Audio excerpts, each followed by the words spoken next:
Welcome to Igniting the Spark. I'm your host, Stephanie James.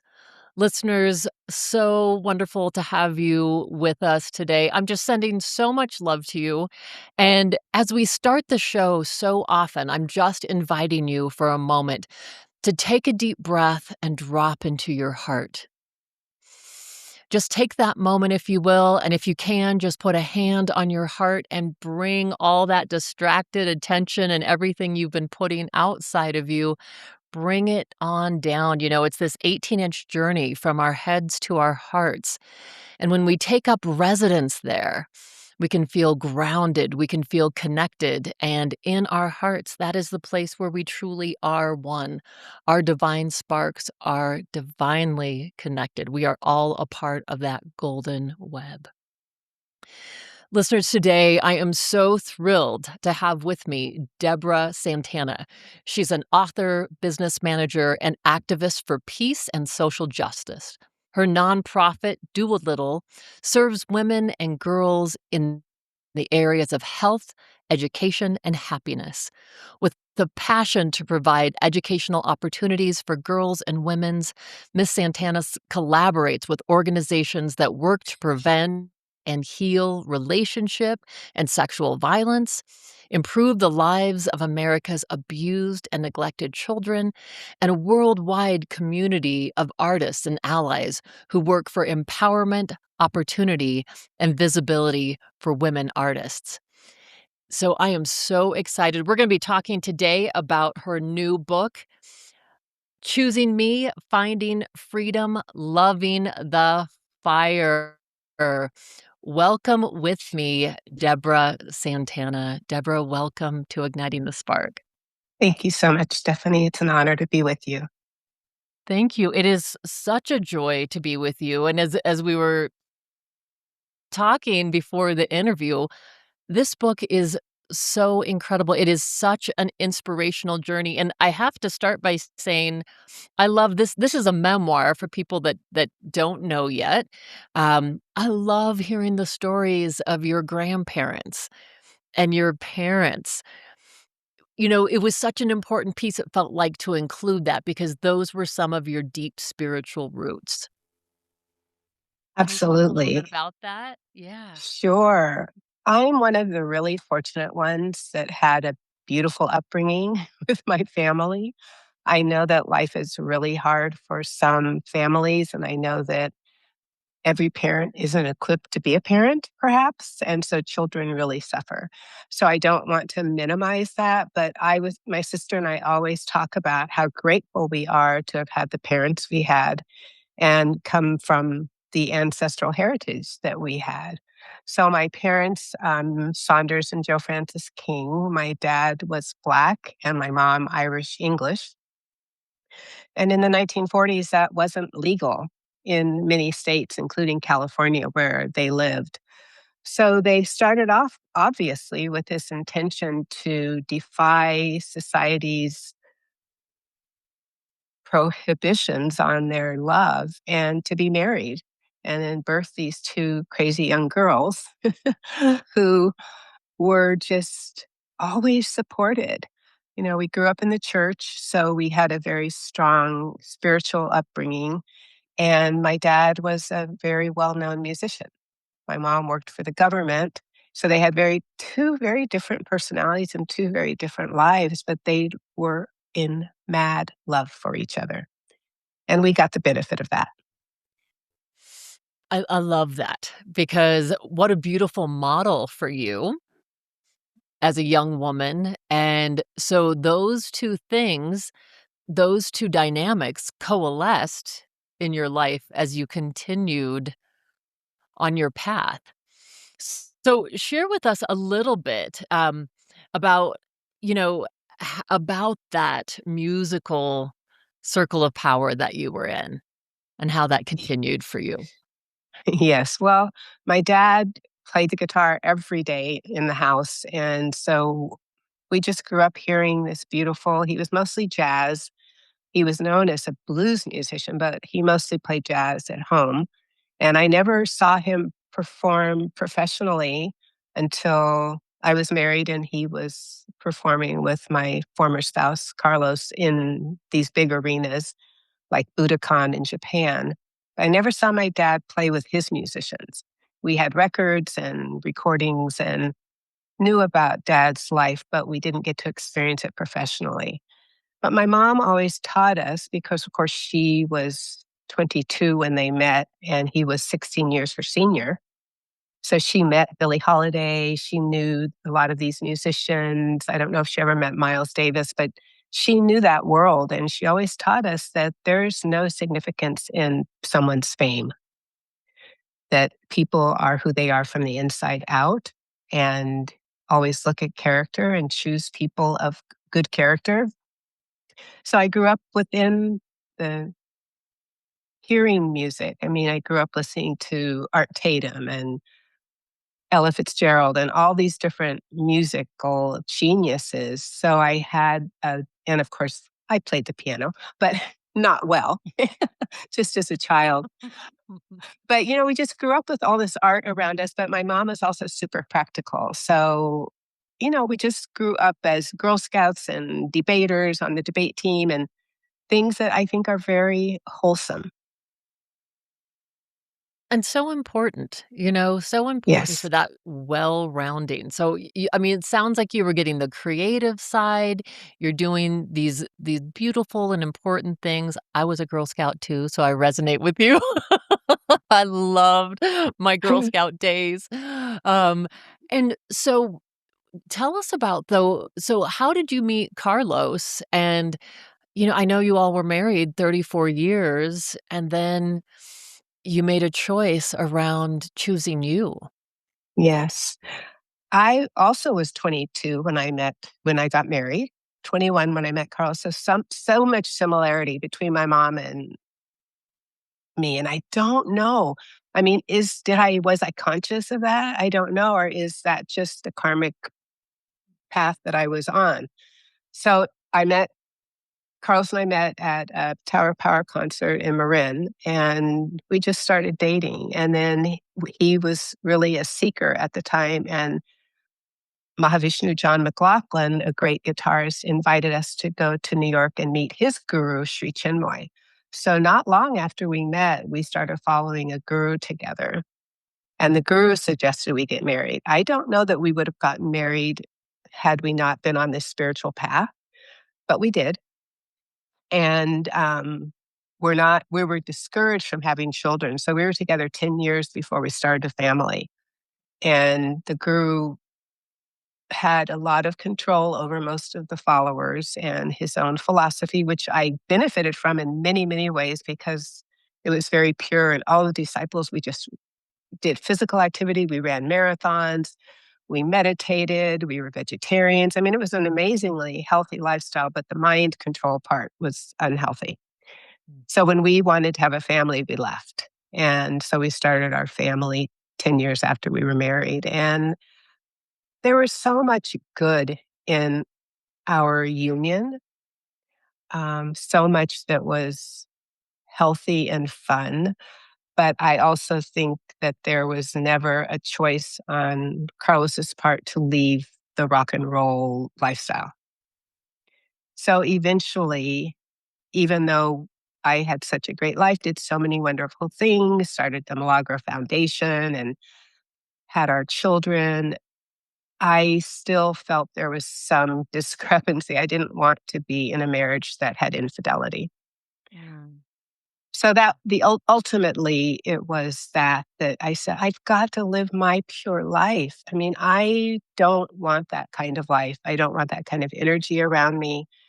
And so I made the very profound decision to leave all of that, and because I hadn't really talked about it,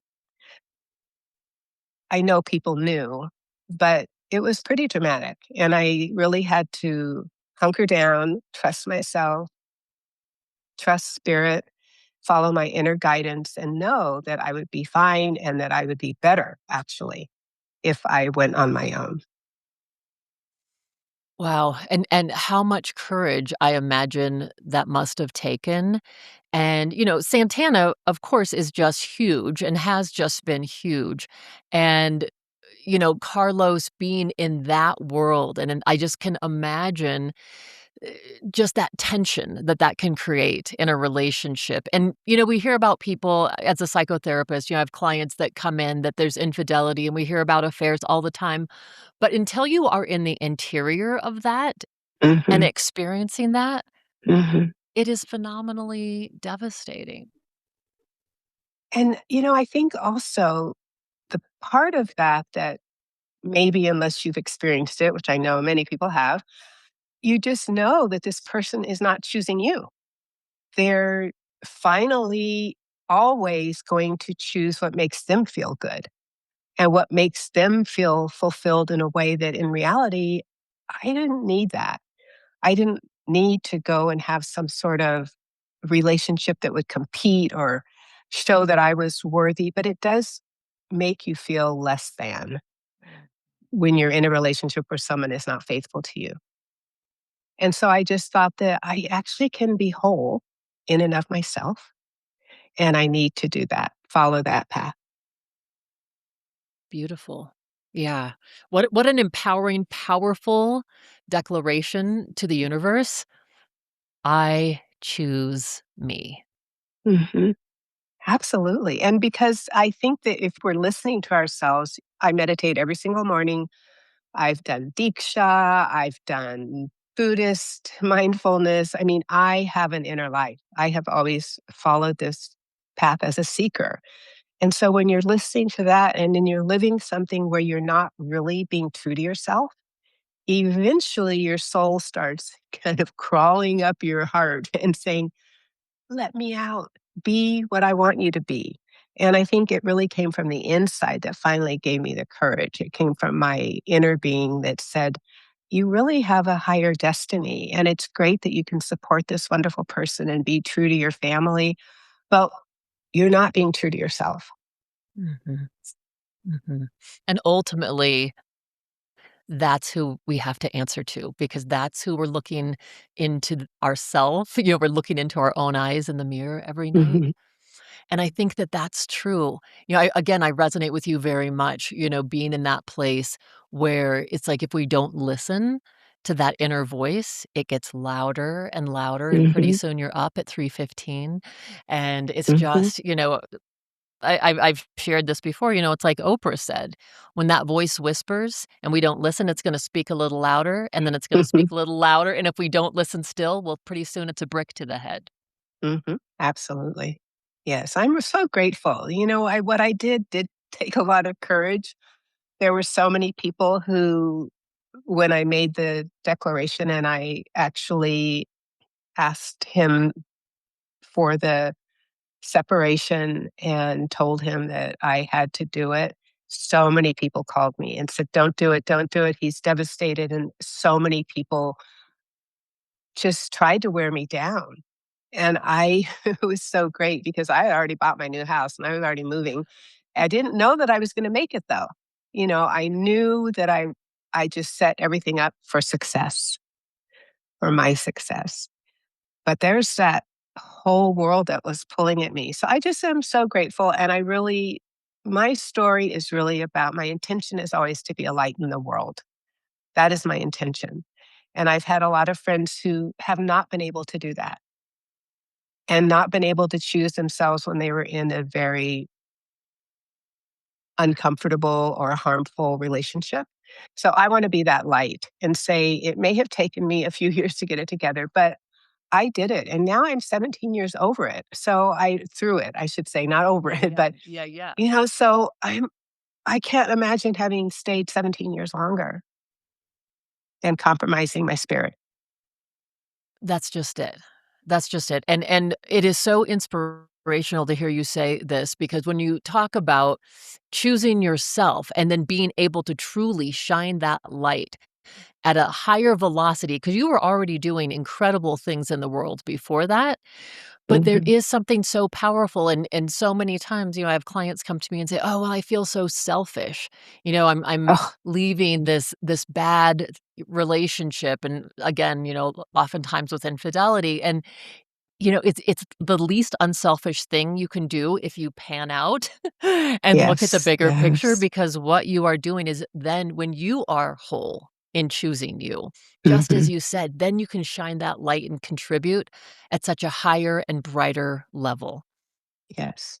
And, it's what Dr. David Hawkins used to say. I mean, I studied David Hawkins for a long time, Power versus Force and Yeah. other things, went to many of his workshops. And he used to say something so sweet. And he'd say, look, this incarnation is just one little itty bitty part of the trajectory of your soul. And it's so important to realize if I don't do this here and now, I'm gonna have to come back and do this again. And one of the things I do not want to repeat that type of relationship. I think actually one healer told me that Carlos and I had karmic connections from another incarnation. Of course, I can't see that. I can trust that that person has intuition, but I needed to finish that connection and say, okay, you go off now and you have your life and be the best person you can be and the person you want to be. And I'm going to go over here and choose my life and what spirit has intended for me. And I'm so grateful. I mean, I have all this wonderful work. I mean, some of my favorite work that I do is with the Smithsonian. I was on the national board for a while, and now I'm on the advisory council for the National Museum of African American History and Culture. And I've learned so much, not only about art, but about how healthy organizations run. And I just have so many wonderful opportunities that had I stayed where I was, I may not have had these opportunities. Exactly, right. So in choosing you, all of this opened up, all these different opportunities. And talk a little bit, because you've been a restaurant owner, a mother, vice president, and CEO of corporations, served on boards of organizations, and you've traveled to all over the world. It's I guess it's so interesting that there's something in you, I'm imagining, that you just kept listening, you just kept trusting, and you just kept following that guidance. Can you speak to that a little bit? Sure. And I'm also curious. I think that one of the things that I love about my life, because I do love my life, is that I have curiosity. I love listening to people's stories. I love hearing about different cultures. And one of the advantages of traveling, of course, is being right in that moment, sitting in Kyoto at a Japanese tea ceremony, tasting that tea that is not it's the thick green tea that is very bitter, and it's a ceremony to drink it, and I had the opportunity to do that. I've had the opportunity so many different opportunities, and most importantly, I think wanting to continue to learn has always fueled my work. So not only do I want to learn, but I want children to learn, and I want girls to learn all over the world who have been denied access to education. And so I get to live that dream of saying, oh, who can I support who wants to continue to grow and who wants to be curious in life and who wants to achieve? And just like my work with the Daraja Academy, the all girls boarding school in Kenya, I've worked with them since 2010 when they only had 26 girls. And now they have 298 girls. And to watch that growth, that wasn't my growth. I didn't do it, but I was able to support and witness that particular agency growing and changing girls' lives. So I don't know. I think it's curiosity and I think it's just the gift of gratitude. That if I can be grateful for my life and I can have gratitude to serve others, then I'm going to flourish. Yeah, yeah. Beautiful. And so tell us more about your work with, being an advocate for women and the things that you have done in the world. That's such an important part of your journey. Yes. Well, I was very involved with centers that serve women in who have suffered from domestic violence. And I suffered that early in my life with my first significant boyfriend, who was a musician also, Sly Stone, which I do not write about in this memoir because I wrote about it in my first memoir. And after I suffered him hitting me. I mean, I was just 18. I was so young and I had no idea. Here's this charismatic guy, it's my first real he was also 7 years older than me, and from enchantment went to abuse. So that was so shocking. So I immediately started supporting groups that serve women and girls in situations of domestic violence. One is CCS in San Diego. The other is Violence Intervention Prevention here in LA, Dr. Astrid Hager. And I got very involved in serving these organizations that went into communities and helped women who had suffered this get out of horrible situations, take them to safe houses, and promote education for not only the women, but also the abusers or the violence promoters. And that was really my first foray into nonprofit work before educating children. And I think that it was so important for me. And I know this happens for a lot of people who suffer something very bad. They go and they want to do good, Mm. they want to help others. So that was my first really work in the nonprofit world. And then it expanded from there. Yeah. Well, and my goodness, I mean, 18 years old, I can only imagine what that was like for you. It was so shocking, but but I didn't stay there long. The beautiful thing about writing memoir, and I really encourage people who want to make a change or they know something isn't quite in alignment in their life to write, to journal it, because what's truly going on inside of you will come out. And that is not necessarily therapeutic, or it's just getting it out of your body onto the page. And so, writing my first memoir, I don't feel what I felt, the trauma and the tragedy of being such a young person who was who suffered through that. Everything that I've gone through, I've written through everything. And I do think that there is healing in getting it outside of your body. And also, if you can share that with someone, I've gone to many therapists and I believe strongly in it because we need support for what life brings into our path. That's right. Yeah, that we don't have to live in a vacuum and that we truly aren't alone, that there Mhm. are beautiful And we should, organizations and they're people. Yes. yes, and we shouldn't keep secrets. People keeping Mm, secrets, I think, is really bad for our immune system.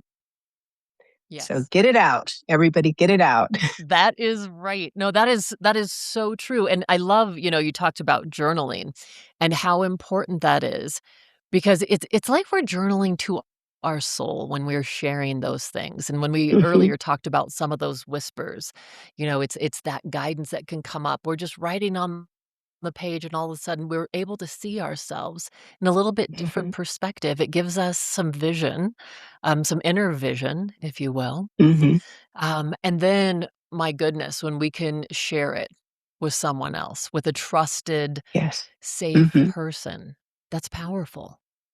Yes. Well, and let's talk a little bit about the title of this book. I want to show this book again. This is such a beautiful picture. And where does loving the fire? I love that title. I love it. The spark being my brand. I mean, the spark, sparking fire. Yes. I'm like, oh my gosh, I love this. I think I felt like in all the things that I've gone through in life, I have walked through fire. So whether it was the racism of my childhood, which I didn't understand, and you can't really ever walk through that because it's still in existence. But in particular, leaving my marriage, I had to walk through a fire and everything was incinerating around me. And I have driven through wildfires actually years ago in California, getting from my daughter's volleyball tournament back home and having the flames just be right on the side of the road. It's frightening. And so I don't know how it came to be. I felt like I have walked through fire. And the beauty of that is that when after that forest fire, when everything seems to be incinerated, new growth comes. and little green buds and sprouts come through that dark soil, and new life comes, and new life continues to blossom and grow. So that's what I meant by loving the fire. I love that I've been through fires because they have incinerated who I no longer need to be. And I have risen from that with new growth, new life, new hope, new energy, and new purpose. Beautiful. And I love that we're in the year of the fire horse. Yeah, yes, So it's just like this feels like divine timing I guess for this book so. to be coming out. Yeah, I hope so. I pray so. I know so. I also had a little bit of a, because last year we had the fires here in LA that were so devastating for so many people who lost everything. And so my title, for a little bit, I said, oh gosh, because I'd already titled my memoir, those people could never love the fire. And I really thought for a little bit maybe it would have a double meaning or not really be as significant. But I stuck with it because it really is encapsulating what I went through. That's right. That's right. Which feels perfect, and that to me too is so much the truth of, the gifts that we actually bring oftentimes are when we have walked through that fire, and as you Mhm. said, not be consumed by it, we're not consumed by the fire, but we Right. walk through it. So we have released those things, whether it's behaviors or maybe it's beliefs that no longer serve us, maybe it's relationships, Mhm. and we get Mhm. to this other side where something is born anew through those flames. Yes. One of my sheroes is Wangari Maathai, and I'm sure you maybe heard of her. She planted 30 million trees in Kenya, and she had the Green Belt movement, and, she just started by planting giving women all over Kenya these seedlings to plant.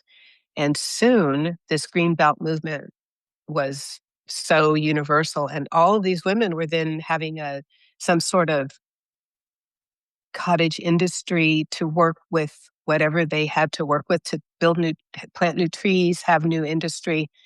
And she was from an abused relationship. Her husband did not want her to do what she did. And she said, no, I'm doing this. She ended up winning the Nobel Peace Prize. So, not that I'm going to win, and I'm not that's not my example, but my example is that planting little trees, and then there's 30 million new trees in Kenya. Mm. One woman. Yeah. Yeah. There's lots to do, people. And that's why I named my foundation Do a Little. It's actually something Archbishop Desmond Tutu said, do your little bit of good wherever you are. It's those little bits put together that will overwhelm our world. And I asked him if I could use Do a Little for my foundation because working with ANSA, Artists for New South Africa, we worked with Archbishop Desmond Tutu. We're so lucky. And I wanted to do a little bit of good. You don't have to. You can plant one tree, one seedling. You can help one person. You can help one school. You can tutor one child.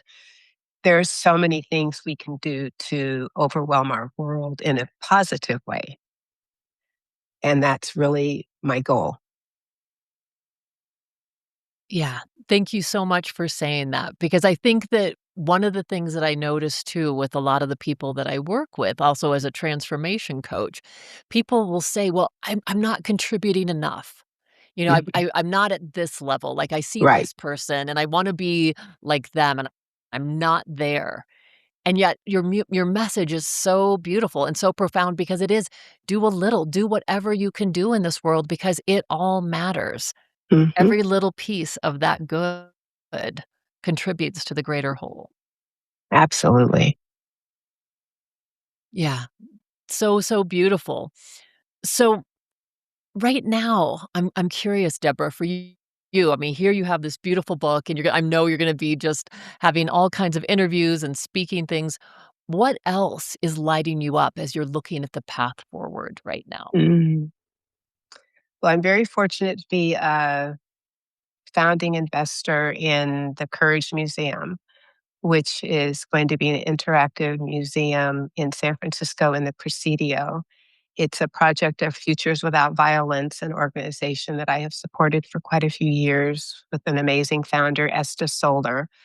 They have been working to stop violence, prevent violence, and educate people about violence. They passed the Violence Against Women Act in Congress in the 90s, and they work to help people learn how to turn from being violent and educate them.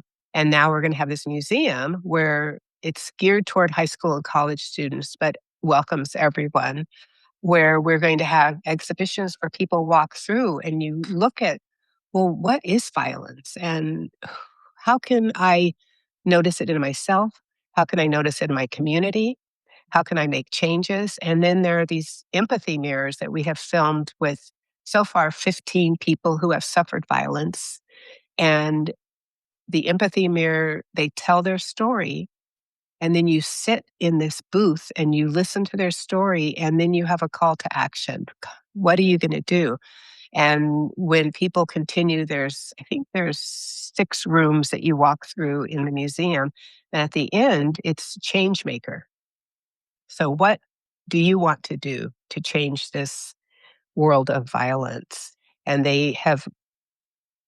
they'll be able to print something out that has people who inspired them, whether it's Dolores Huerta, who has inspired us all, or any one of the other change makers that we have filmed who have such amazing stories. And then they leave with a small poster that they can take home and put on their wall. And they leave with educational tools and scientific research that shows how to not be violent. So this is my passion project. My life work right now is this Courage Museum.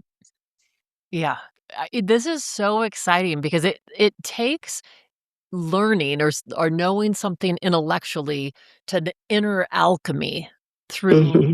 this experiential thing that has been created here. I mean, this just sounds so brilliant because it's not just, "I'm gonna go and look at some things or read something." Right. I'm going to experience this. Yes. Wow. And that's what Jake Barton, the designer, said. He has local projects. He designed the 9/11 Museum and the Legacy Museum, and he's just so brilliant. It's ridiculous. But he said, "This is not a museum where you go and you look at artifacts.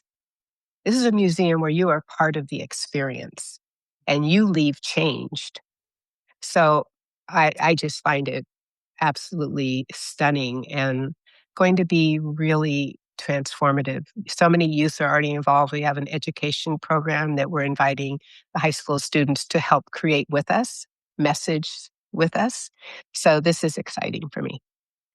Well, I got chills when you said the change room. I was like, "Holy cow.